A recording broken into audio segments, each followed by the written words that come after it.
All right, guys. So a lot of people have been asking me, is it worth it to join the Alex Fedotoff Mastermind program? And I always tell them, man, I always tell them it's up to you because you have to make the best of it. Because it's not just about the program, it's not just about the course, it's also about meeting people. So I just, as a thank you to Alex, I just want to show him exactly, what we've been doing and what happened. So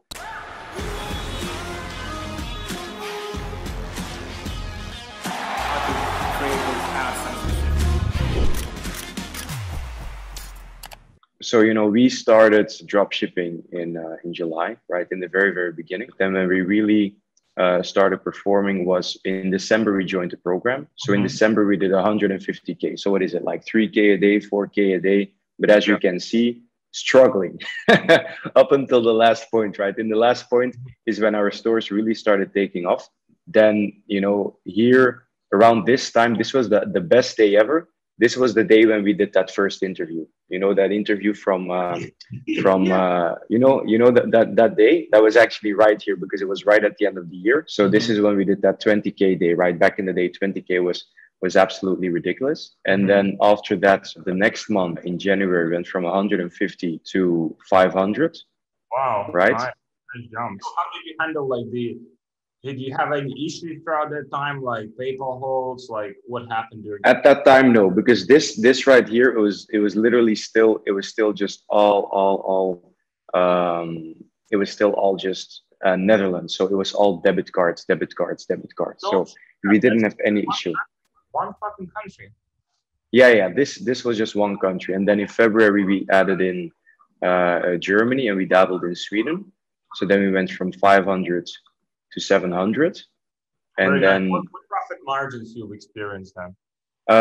This was actually bad. So when we did 500, we had 101, and then when we had 713, we only had 70. So we grew in revenue, but we didn't grow in profits at the time. Yeah, because we were just maxing out. We didn't have any video editors, so we just like this, as you can see. It was just crash winner. Then in March we started professionalizing, and then we went from 700 to 800. Profit margin was, we only had 100,000 extra in revenue, but we also added in 100,000 of profit. So that 100,000 extra was just pure profit. And here you can see like it's getting a lot more stable. We're getting better at what we do.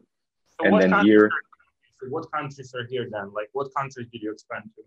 Yeah, Netherlands still, I think 700 in Netherlands, and then like 200 came more from Germany. But still mostly Netherlands. And then in April is when we really said, okay, fuck it, now we're gonna take over the world, And that's last month, and then we hit that 1 million mark eventually, which was the first time we ever did it. So yeah, that was really that was life changing. Such a fucking from 100, like literally like in a few months. Like, so what specifically, like, I don't want it like, hey, like the program, you've done your shit, like you've done your fucking work, it's like, yeah, you know what I mean? Like, but what specifically the program has, kind of like what gaps? The way I see it is like, it's like you do like 90, like 95%, like programs, like 5% that like missing fucking links. What was that for you? I think it's really just all access, making sure that when I joined the program, I just said like, okay, I'm going to get to know everybody. So like being very, very active in the group chat, it just opens a lot of opportunities. You help people, they help you, you get on a call, you just use that network, because you have to realize how many people are in the program, like 200 or 250. But in the very beginning, I was sitting in the chat, reading all those chats, like I was being afraid to say anything. Then I realized, hey, maybe I should help out when I can. I was doing what is it, like 3K at the time. But then, as you answer people, you help people, people come to you, you build a network. And before you know it, people who do 10K, then you start doing 10K. People who do 20K, then you start doing 20K. So I think the biggest factor was just, getting out of the comfort zone, talking to people, getting to know people, becoming friends with them. And then you start forming alliances. And the beauty of that is other people start testing things that you can then do, right? Because, you're part of the same community, so you have the same knowledge, but they might want to test out these countries. You might want to test out these types of videos, and then somebody else tests out these funnels. Then you test it out. Then, you come together, you share what you learned, but you are actually now learning 3 times faster because all the other, what they're testing, you can apply as well. and that just accumulates. I It's still not done. I learned some stuff from you. I learned from you. You Yeah. might have learned something from. I learned from you too. You know what I mean? It's the fucking. It's man. Like I'm so happy, and I was so happy when you guys came over here. Yeah. It's so, like, it reinforced because like on one side I'm have so we're running our like e-commerce side, but on the other side it's like we're running this, and I sometimes I feel like it's like, do we need to do this? Like do we need to like because like, I mean my life doesn't change, like Yeah. there are people like making living from courses on YouTube, like Yeah. like renting cars and like in Lamborghinis. Like I don't have to do that shit, Yeah. and Yeah. like I don't have to even work like if I don't want to, like ever. But man, like but then like I see, fuck me, like that kind of like Marek, other guys like Vlad, for example, he was doing like 300. He joined also like December or something, and he was doing like $300,000 per month. Yeah. He's done 800 or 900 last month. Yeah. Also like It's growing like crazy. very introverted guy. Like he's a poker player. He's like, and also like got out of his comfort zone, like sharing the stuff with people, like what's working for him, like, people sharing what's working for them. And it's like, I think, man, it's like, so like we can grow like together so much faster, man. Yeah, very true. And also the fact that there's these different groups, because, you start out in the general group, then you make some money, then you get allowed to the 7-figure group. Then once you go out of the 7-figure group, you can enter the 8-figure group. And it's like new levels on new levels on new levels. And now I think everybody 8-figure group is trying to start the 9-figure group, That's got to be ridiculous. I mean, you're still kicking all of our asses, man. I think you are still the number one. So somebody has to beat you now, man. Somebody has to beat you. People that I'm looking like, I mean, I'm like, fuck, I'm so fucking behind. You know what I mean? You also probably like, I'm so behind, right? And then you start like fucking like, that's kind of like mentality where it's like, on some, you're like insecure on some, you know what I mean? I think like very successful people, they're like insecure on some like, on some level, right? So they constantly want to prove like, and then we change the environment. So we raise our standards, and then we want to prove to those people. And we're like, very true. It's about being insecure about the right things, right? If you're insecure about the wrong things, it's going to hurt you. Being insecure about the right things is going to help you, because it's going to push you farther, for sure, man. Yeah. Thank you so much. Thank you. I mean, thank you. I just wanted to show you it, because the evolution is like, because I was thinking like, okay, but how can I show like the actual progress? Because it's like, day by day. But if you show it month by month, it's very clear. Day is inconsistent, some like, I mean, we face shit, you face some shit. Some days might be bad. It's like everyone, Yeah. But like month by month, it's clearly fuck me, man. And it's also kind of like, I see how you evolved, man. And I was like, what the fuck? How old are you? Like 22? Yes, sir. 24, man. Like I fucking wish. I mean, like I cannot get time back. Like I was like all over the place. 22. But like the way you like, you grew your team from how many to how many, like in this time frame? When we started, I had one person. Well, we started out with 4. We let go of 3, and then now I think we just hit like 40. 40 people now. Yeah, we have 40 people now. Yeah. How many? What's the structure? What's kind of like how you like the corporate structure there? Yeah, so it's me, my assistant, and then below that we have our CMO, we have our COO, and then we have HR, and then we have 2 business analysts, and then we have the creative department with the video editors, the copywriters, the photo editors, and then we have on the operational side we have the lead product researcher, the lead customer service guy, the lead customer success guy, the lead product launcher, and then below that the team. So it's like, I think we're at 4 levels now. So we have the people, the leaders, then we have the middle management, and then we have the key executive, and then above that it's the executive and the assistant. Okay, so executive, senior management, then middle management. And so have you found it to be efficient, like to have this kind of like different levels, or like, I like it more simple way, I don't want to have like a corporation, like I don't want to have like fucking these people reporting, have you found? I love it. Yeah, it's definitely efficient. The only thing that's not efficient is like when we grew, I do notice that I took too many steps back from the operation side, and I focused more on the goals. And now, we had to fire our previous CEO. We have a new one now, but in the past, what is it, 4 weeks, I was a COO, right? Because I had to go back into operations because we lost that position. And then I found out that, while we grew from, what was it, 15 to 30 in that space, there was a lot of dilution of clarity and vision and operational efficiency. And people were leaving a lot on the table. For example, products that get launched and then there's so many rejects. And then, they don't know how to handle those rejects, or they don't know how to cope with certain stuff. And, they said that, yeah, okay, it's okay. We don't have an issue. So on the process side, it's my responsibility. I should have investigated more. Like now, whenever friends tell me, okay, I have my operations manager, I don't have to look at it, the team will grow. I always tell them, like, it is true, the team will run. Through all that growth, like, we realized we were only at probably 50% efficiency. We were not as efficient as we could have been, right? But we were still growing. Just because you're growing doesn't mean that you're doing the best you can. That's probably the biggest lesson that I learned this year, because, we've grown. I mean, life is great. We're doing well, but it's like, what you don't see is what you're not doing, And I definitely feel like, making sure that as a CEO, you inspect your business, from the root level, from time to time, and you dive deep. So you Never ever lose that structure. Hands-on, right? So it's kind of like you're getting more hands-on. I think there's like what is that? Like there's like a delegation and there's like abdication, right? Yeah. There's like delegation, you give someone like task and you verify and you kind of like check from time to time, or like abdication. Yeah. What I've done that fucking mistake many times where it's like, hey, yeah, here's a fucking task, figure it out. Or like, oh, it's like, yeah, it's like that person somehow fucking handled, and person like might not know, person like might not fucking want to know, like, because it's not properly like motivated, not properly incentivized, not properly, given direction and vision, like, because they don't have like, like, I mean, for some, like, we are like entrepreneurs for a reason.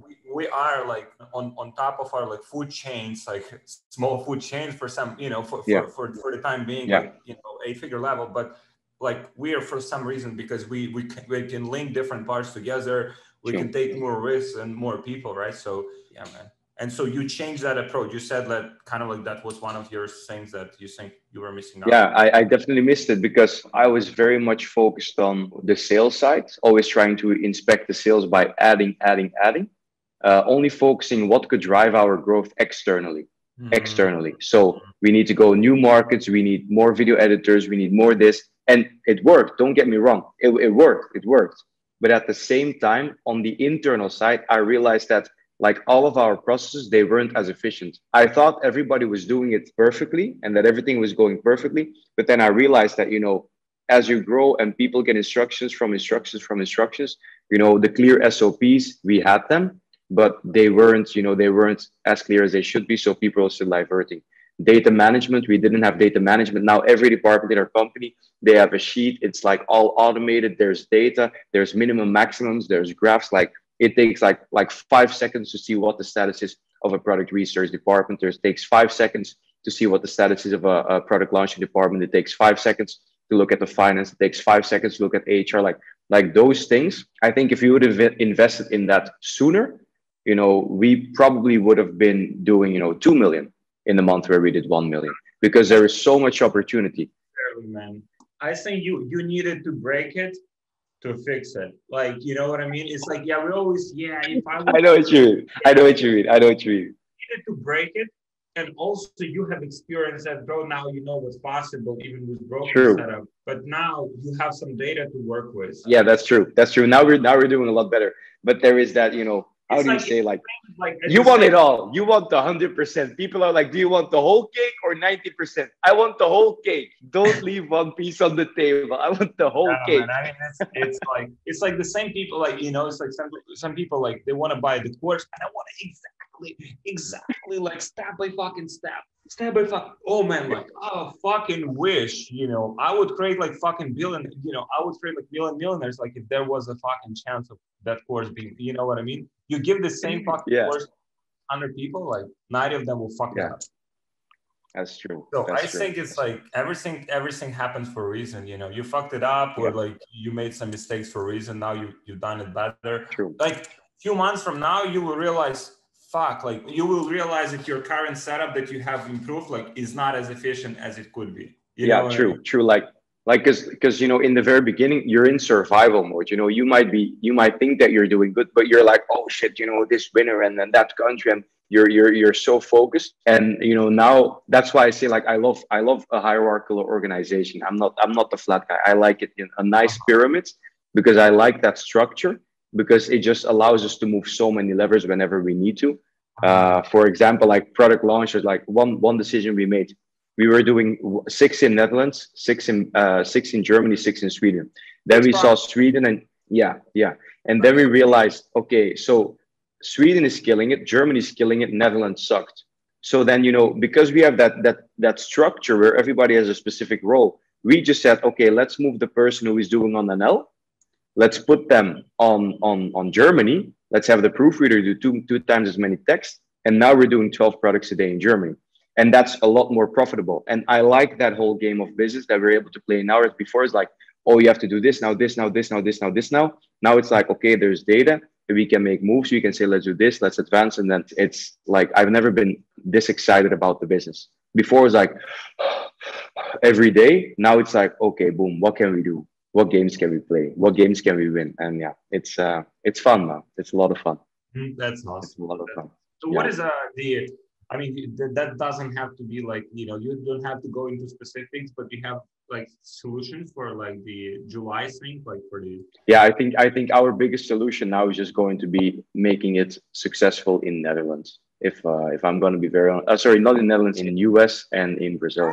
That's going to be, yeah, in the US and in Brazil, man, because it's a huge market. In the EU, I think we'll probably be able to continue it for a couple of months, but you know, that show is going to end. Maybe there's a solution, but if there is a solution, it's going to be after it's already been enacted for like a couple of months, and then somebody will figure out the solution, and then we might be able to do it.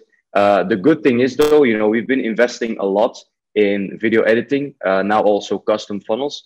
And overall, you know, we are on a profit margin level. We've never been this profitable, which was the goal, to hit very high profit levels by July. So now we've had days, you know, 28%, 27%, 30% and growing.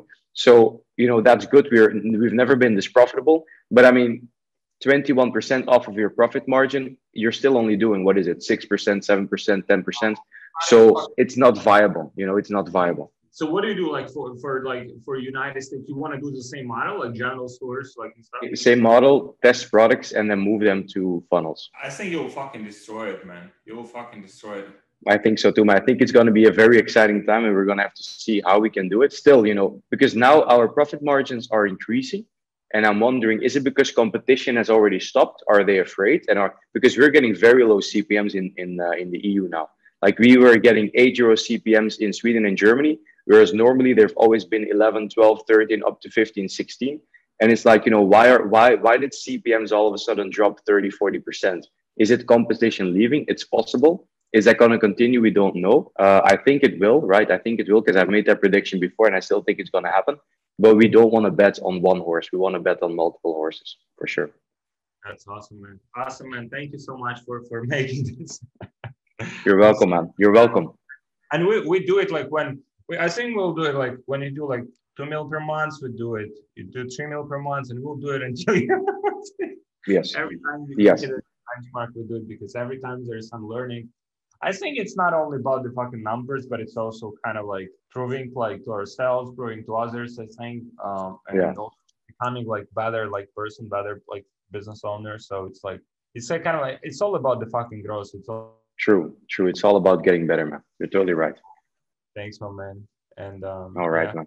Thank you. All right, man. See you next time, man. Bye-bye.